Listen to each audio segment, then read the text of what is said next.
Afternoon everybody, Rich here, back again for another video for the Diecast F1 review, and here today is the Williams Supertech FW21 from the 1999 Formula 1 season, and in the car is Alex Zanardi. Now the FW21 was pretty much a, well, we'll make do for a year kind of season really, or kind of car. The team weren't expecting much and were focusing pretty much on the whole of, well, pretty much looking forward to the 2000 season with the incoming BMW contract. With 99 was the team, well, was the year the team went with the still aging but now renamed Mechachrome engine, now renamed Supertech engine, which is basically a renamed Renault engine. Yeah, it's an elderly engine by this time and was down on power, but the car itself, I think, was on par with their 98, their 99, bloody hell, their 97 car. The chassis was, it was a good-looking chassis and was competitive at most races, but I think it was just let down by the engine. The car was a better car than the 98 car. If you look at the results and the points scored, I think it was 36 points scored by Ralf Schumacher throughout the year, whereas I think the whole both drivers in 98 scored 38 points. And I think if Alex Zanardi had had a good season, the team probably would have been 4th and maybe even 3rd in 99, but things happen, and that's history for you.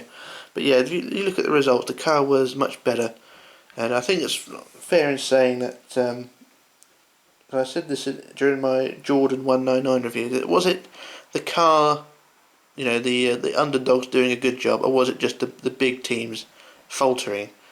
You know, because Ferrari and McLaren were pretty much either winning races or falling off the road, and Jordan and Stewart were you know, were making themselves look big. You know, Jordan winning 2 races, Stewart winning 1. They were 3rd and 4th in the Constructors' Championship. Williams dropped to 5th, but to be fair, they only had 1 driver in the team, as Alex Zanardi was really out of his depth. Benetton also fell back. They were down to 6th and were pretty much useless throughout the whole of the season. But 99 really was a turning point. You know, we'd just gone through a really steady 98 season, and we're just going through a really chaotic 99 season, and then back again to a pretty steady 2000 season. But it's hard to say really. Was it the car or was it just everyone else? Who knows? But yeah, the car itself, like I said, in my opinion, I think it was a really good car, just let down by the second driver and the engine. But 36 points scored throughout the season. I think 2nd place in Italy, followed as well as 3rd place in Australia and Silverstone. There may have been another podium, I'm not sure, but it was a better points tally, you know, on average compared to the 98 car.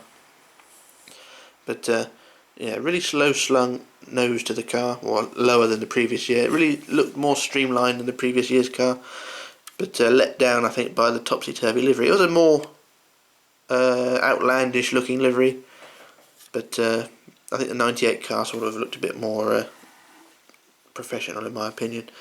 Anyway, that's the review of the car. Let's do the model now. Or review the model at least.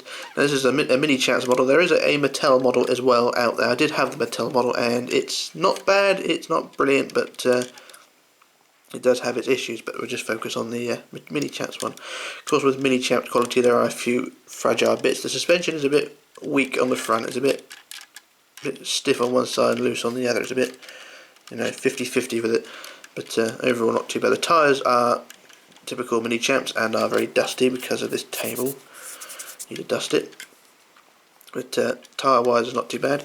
Wing mirrors are pretty solid, and yeah, it's not too bad. I'll just do a quick zoom around here. We've got the nose, got the Williams F1 on the front wing, got Woody Woodpecker back again for another year on the side of the nose there, and we'll just go around the tyres there. Got the OZ rims there. Of course, we've got the windshield has been removed and replaced with Williams F1. The number 5 there, and the change in livery on the back here goes from white to orange to red to blue, and then to black, and then red back again on the rear wing. We've got the detail in there, got the exhaust pipes and the diffuser there, and back again around this side. I think I did copy a lot from the 98 car with the concept here, because it is very tightly packaged rear end. So if you look in there, you really see the side pods really do curve inwards towards the gearbox and really do cover up the rear bodywork there. It's mainly this flange here above which sort of makes it look bulkier from above.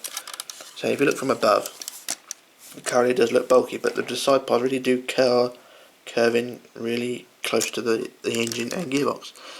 And maybe that was an issue, maybe it was evolution, I don't know, but it made the car relatively competitive. I say not just that one thing, but you know, cars do look good. I say it's the same as the 98 car. The 98 car did have really close bodywork there as well. But overall, shape-wise, it's stunning. It's just the livery I think lets it down. I do like the livery, but I think it's just not the same as the 98 car. The 98 car looked cleaner, if a bit weird with the red, because you know Williams are meant to be blue and white or just blue. But, you know, red really did not look right. And I think the front wing is a bit, yeah, front wing's a bit iffy there actually. But yeah, overall the model is a stunner.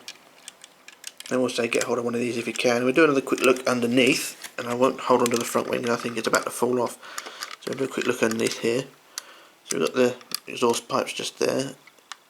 We've got the rear bodywork, or the under bodywork there. It's got Williams Supertech FW21 on the bottom there. Of course, we've got the plank there, and the barge boards attached here. Now I did have, like I said, I did have the Mattel model, and the issue with that model was these barge boards were really fragile. But on this model, they're quite well attached, because they're attached, I think, with two pegs, and they're also held on by the suspension as well. So they're quite nicely held on. The Mattel model, they just fell off for some reason. Maybe I pulled them off. Who knows? But I ultimately sold that model anyway. And history is history. But a nice model nonetheless. We'll do another quick zoom around here. We'll do a quick look in the cockpit. Of course, it's Alex Zanardi's helmet. And nicely detailed steering wheel there, and a bit of a decal there on the side of the inside there. Of course, Alex Zanardi's helmet. His last Formula 1 outing as well. Didn't really say much about Alex Zanardi at the time or during the review of the car, but Alex Zanardi, I think it was the 99 season, I think it was Sir Frank Williams jumping on the bandwagon of some drivers. You know, Ralf Schumacher was the new up and coming, so I think he jumped on the bandwagon there. And Alex Zanardi had just won 2 kart championships. That's basically Champ Car, and I don't know why they renamed it. I don't know much. I did watch Champ Car or Kart at the time, and couldn't get on with the name, so I just called it Indy Racing or Indy Car. I think it was what it was called anyway at the time. But he just won 2 championships there with the Target Chip Ganassi, and Sir Frank Williams signed him up for the 99 season. It's just a disaster, really. I think Alex, to be fair, was out of his depth. The cars, when he last drove in Formula 1, which was in 94, of course Formula 1 had changed an awful lot since then. Of course, we had lost the slick tyres, we'd gone to groove tyres, narrow tracks, funkier looking designs, and I think he just out of his depth, really. And it really showed. There were some signs of, you know, brilliantness. I think in Italy he ran his fight and was highest second at one point, but he's really out of his depth, and pretty much either finished at the back or put the car on the gravel, and that was pretty much it. Now, on the subject of the kart, Champ Car, IndyCar thing, I do have a model of one of the Reynards from the 99 season. And I will do a review of that at one point. If anyone's interested, I will do a review. It's Max Papis in the car. I can't remember what team it is, but it's one with the Miller. I think it's Miller. The beer on the side of the car. Blue and white anyway, that's the colour of the car. And I will do a review of that if anyone's interested. But yeah, the season wasn't happy for Alex, and yeah, it's sad to see him go at the end of the year. Of course, when he went back to IndyCar or Champ Car as it was called, he ultimately lost his legs in a horrific accident. But good old Alex, he keeps fighting, and we saw him at the 2012 Olympics, and I think he's more well known now than he ever was. But yeah, he's a fighter, old Alex. He's a good chap. But like I say, it wasn't Formula 1 wasn't his thing, I don't think. But yeah. Anyway, back to the car. Of course, it rolls not too bad. There is a funny one of these bloody stupid seeds attached to the rear wheels, which is annoying. Of course, it's autumn now. Of course, we've got all the bloody weird things falling off trees now, leaves and other things falling off the trees, and when you got a window open they blow in and go all over the place. That's why they're sticking to the car. Now, I've already done a quick look around the car. We'll do another one, having a look around the car. And it really is a nice looking machine. I didn't really get a good profile of the shape of the car, but we'll do a quick look there. If you look at the nose, how low it is, say compared to the 98 car, it's a much lower nose. And looking at it from that angle, it does look pretty good. I do apologise for the light because it's dark outside. I've had to put the, well, it's not dark, it's just raining, it's made it dark. So I've had to put the unnatural light on. And so there's quite a good profile picture there. It does look pretty good. Just turn around that way. And it looks good again as well.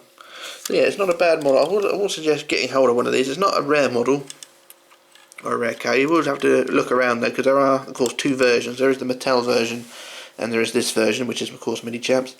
I would say go for the Minichamps version, but the Mattel one's not bad. It just comes in a bit of a shitty box because the early Mattel models did come in a very flimsy and very fragile box, so be on the lookout there. And the main difference with the well, livery wise, the only difference with the Mattel version is the Veltins on the rear here is actually replaced with a barcode. That's the only issue, the only difference really visually with the Mattel model and this one. At least I think I can remember anyway. But yeah, overall this one will wipe the floor with the Mattel one. I will say get hold of this one. It's not, like I say, it's not rare, but you will have to be careful if you want the either Mattel or this one. The price wise, I think about 15, 20, probably about as high as £30, £40 or some, depending on who you go for really, because I think the Zanardi one is a bit more rarer. But saying that, I picked this up pretty cheap. I think it was a buy it now, I think at £15, but I think I was just lucky on the day. But yeah, it's not too bad. Anyway, that's my review, and that's the Williams FW21, and I shall disappear and I will return with another review. So, bye for now.